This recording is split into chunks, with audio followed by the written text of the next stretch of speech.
একটু বেসিক, অদ্বৈত বেদান্তের একটু বেসিক কথায় আসা যাক।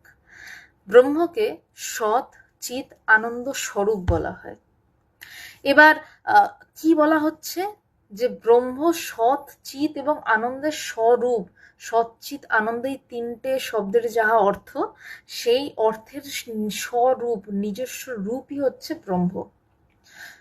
প্রশ্ন উঠেই আসে, সৎ কাকে বলা হচ্ছে? যেই বস্তুটির কোনো কালে কোনো অভাব নেই, কোনো সময় কোনো বিষয়ে কোনো আশয় কোনো অভাব নেই, তাকে বলা হচ্ছে সৎ। সৎ, সতের স্বরূপ হচ্ছে ব্রহ্ম। এবার চিৎ, চিৎ বা জ্ঞান, চিৎ এবং সৎ এই দুটি একই শব্দ, সেই চিতেরও স্বরূপ হচ্ছে ব্রহ্ম। এবার বলছে ব্রহ্ম আনন্দ স্বরূপ। ব্রহ্মের অনন্তের অনুভূতির জন্য ব্রহ্মের আনন্দের কখনো খামতি পড়ে না, কারণ তা অখণ্ড, অনন্ত, অসীম।